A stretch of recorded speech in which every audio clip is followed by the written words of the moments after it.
কার্যনীতি ইংরেজ সরকারের শিক্ষানীতি ভারতীয় চেতনা বিশেষ ক্ষেত্রে অন্তরায় ও বড় অভিশাপ হয়ে সেদিনকে আপামর ভারতবাসীর মুক্তির পথ খুঁজছিল। মুক্তির পথে প্রদর্শক ছিল 1885 সালে এই জাতীয় কংগ্রেস। ওই জাতীয় কংগ্রেসের যে সংস্কারের দাবিতে সোচ্চার হয়েছিল, শিক্ষাকে জাতীয় ভাবাদর্শের ওপর প্রতিষ্ঠিত করতে সেদিন দেশের শিক্ষিত সম্প্রদায় একটা অংশ আন্দোলনের পথে নেমেছিলেন। ফলে ইংরেজ বিরোধী বাতাবরণ সৃষ্টি হয়। ওই নবজাগরণের ব্যাপকতা জাতীয় চেতনার উন্মেষ ইংরেজ সরকারকে এক গভীর সংকটের মধ্যে ডুবিয়ে দিয়েছিল। তাই ভারতীয় জাতীয়তাবাদকে ধ্বংস করে ব্রিটিশ রাজের ভিত দৃঢ় করতে 1899 খ্রিস্টাব্দে লর্ড কার্জনকে বড়লাট করে ভারতে পাঠানো হয়। এক ঐতিহাসিক লর্ড কার্জন মহত্বকে সম্পর্কে বলা হয়েছে যে ঐতিহাসিক বলেছেন যে by temperament he was a benevolent autocrat and by training and die-hard imperialist with implicit faith in the strong rule. কার্জনের শিক্ষা সংস্কার সেদিন নবনিযুক্ত বড়লাট লর্ড কার্জনের উপলব্ধি করেছিলেন ভারতের ব্রিটিশ সাম্রাজ্যের ভিতকে মজবুত করতে হলে শিক্ষা সংস্কার একান্তভাবে প্রয়োজন। তাই কার্জন সাহেব শিক্ষা সংস্কারের ক্ষেত্রে কিছু পথ অনুসরণ করেন। এই অনুসৃত যে সকল কর্মসূচিগুলো ছিল বা পথ প্রদর্শনাগুলো ছিল শিক্ষাক্ষেত্রে, তা হলো শিক্ষা সম্মেলন বা এডুকেশন কনফারেন্সের দরকার। ভারতীয় বিশ্ববিদ্যালয় কমিশন বা 1902 সালে ইন্ডিয়ান ইউনিভার্সিটি কমিশন তৈরি হয়। ভারতীয় বিশ্ববিদ্যালয় আইন 1904 সালে তৈরি করেছিলেন ইন্ডিয়ান ইউনিভার্সিটি অ্যাক্ট। সরকারি শিক্ষা বিষয়ক সিদ্ধান্ত 1904 সালে তৈরি হয় government revolution on educational policy. শিক্ষা সম্মেলন প্রথমেই আসছে। সেখানে ব্রিটিশ রাজ ভারতভূমিতে দীর্ঘায়িত করার মানুষে লর্ড কার্জন শিক্ষা সংস্কারের রূপরেখা হিসেবে তৈরি করার জন্য 1901 সালে সিমলায় প্রায় এক পক্ষকাল ধরে অর্থাৎ 15 দিন ধরে শিক্ষা সম্মেলনের একটা এডুকেশন কনফারেন্স করেছিলেন এবং সেখানে লর্ড কার্জন বিভিন্ন প্রদেশে অর্থাৎ ডিরেক্টর অফ পাবলিক ইনস্ট্রাকশন ডিপিআইদের প্রদেশের শিক্ষা অধিকর্তাদেরকে উচ্চ পদস্থ কিছু ইংরেজ কর্মচারীদেরকে আমন্ত্রণ জানিয়েছিলেন এবং সেইখানে ওই সম্মেলনে ভারতীয় শিক্ষাবিদদের আমন্ত্রণ কিন্তু পাননি। দ্বিতীয়ত হচ্ছে ভারতীয় বিশ্ববিদ্যালয় কমিশন 1902 সালে লর্ড কার্জন উচ্চশিক্ষিত সংস্কারের প্রয়োজনীয়তা উপলব্ধি করেন। তিনি ভেবেছিলেন ভারতীয় উচ্চশিক্ষিত আস্থাভাজন হতে পারলে বিদ্রোহের যে স্রোত তা বয়ে যাচ্ছে তা গতিটা স্থিমিত হয়ে যাবে। তাই তদানীন্তন 5টা বিশ্ববিদ্যালয় কলকাতা, মাদ্রাজ, বোম্বাই, এলাহাবাদ এবং পাঞ্জাব, এই 5টা বিশ্ববিদ্যালয়ের সংস্কারের ওপর খুব জোর দিয়েছিলেন এবং 1902 সালে জানুয়ারি মাসে যে শিক্ষা কমিশন গঠিত হয় সেই শিক্ষা কমিশনে ভারতীয় বিশ্ববিদ্যালয় কমিশন হিসেবে পরিচিত। এই কমিশনে ভারতীয় বিশ্ববিদ্যালয় কমিশনের যে সকল সুপারিশগুলো ছিল তা হলো ভারতের প্রতিষ্ঠিত 5টা যে বিশ্ববিদ্যালয় অর্থাৎ যেখানে কিনা কলকাতা, মাদ্রাজ, বোম্বাই, এলাহাবাদ, পাঞ্জাব এই বিশ্ববিদ্যালয় স্থাপনের প্রয়োজন নেই। কলকাতা, মাদ্রাজ, বোম্বাই এই বিশ্ববিদ্যালয়কে শিক্ষণ ধর্মী বিদ্যালয়ের স্বীকৃতি দিয়ে তিনি স্নাতকোত্তর পর্যায়ে পঠন পাঠনের ব্যবস্থা করেন। শিক্ষার মানোন্নয়নকল্পে উক্ত বিদ্যালয়গুলোকে শিক্ষক নিয়োগের ক্ষমতা প্রদান সহ গ্রন্থাগার, পরীক্ষাগার প্রভৃতি মানোন্নয়নের জন্য বিশেষ ক্ষমতা প্রদান করেন। কলেজগুলি যাতে সুষ্ঠুভাবে পরিচালিত হয় সেজন্য প্রতিটি বিশ্ববিদ্যালয়ে আঞ্চলিক সীমা নির্দেশ করতে হবে। কমিশন কলেজীয় শিক্ষা সম্পর্কে কয়েকটা তাৎপর্যপূর্ণ সুপারিশ করেন। নতুন কলেজ প্রতিষ্ঠা করার ক্ষেত্রে কিছু শর্ত আরোপ করেন। সুষ্ঠু প্রশাসনিক দায়িত্ব যাতে পালিত হয় সেজন্য বিশ্ববিদ্যালয়গুলো সিনেটের সংখ্যা হ্রাসের সুপারিশ করা হয়। পরীক্ষা ব্যবস্থা সম্পর্কেও কমিশন কিছু সুপারিশ করেন। ভারতীয় বিশ্ববিদ্যালয় আইন 1904 সালে Indian university act Lord Curzon কর্তৃক গঠিত ভারতীয় বিশ্ববিদ্যালয় যেখানে কিনা 1902 সালে সুপারিশগুলো করেছিলেন সেখানে 21শে মার্চ অর্থাৎ 1904 সালের 21শে মার্চ ইম্পেরিয়াল লেজিসলেটিভ কাউন্সিল উপস্থাপন করেন এবং তা বিরোধীদের বিরোধিতায় ধাক্কা খেলেও কার্জন সাহেবের কর্মদক্ষতায় বা কর্মক্ষমতায় বিলটা পাশ হয়ে আইনে পরিণত হয়।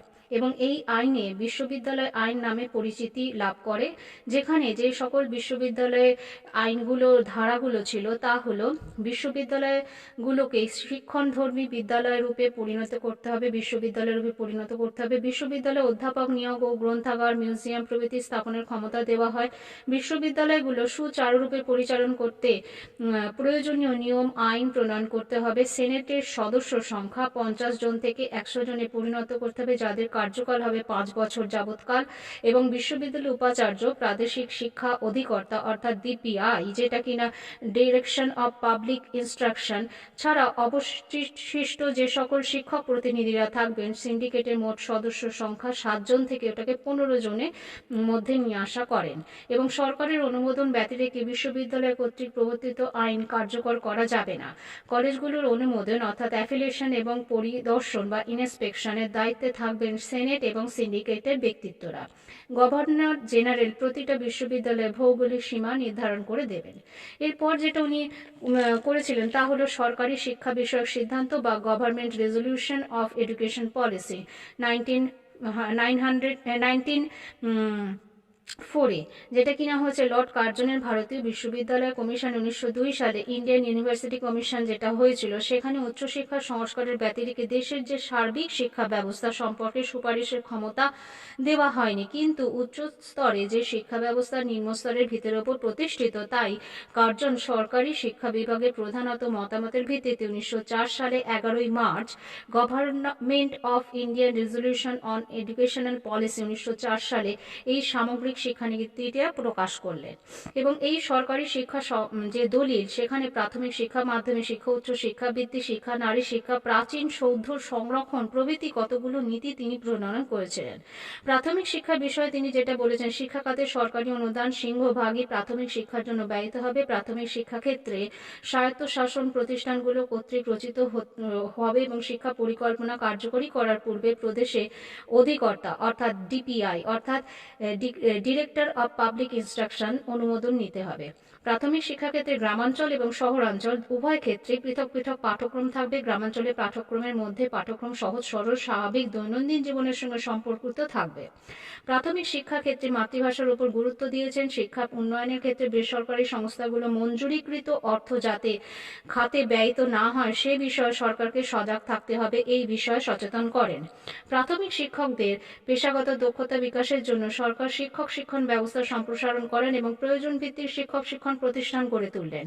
বেসরকারি প্রতিষ্ঠানগুলোর ফলের ভিত্তিতে অনুদান নীতি অর্থাৎ principle of parliament by result এই সরকারি দলিল বাতিল করা হয় এবং সরকারি শিক্ষা সংক্রান্ত এই দলিলে প্রাথমিক শিক্ষার সংখ্যাগত ও গুণগত এবং কোয়ালিটেটিভ এবং কোয়ান্টিটেটিভ মান উন্নয়নের ক্ষেত্রে গুরুত্ব আরোপ করা হয়।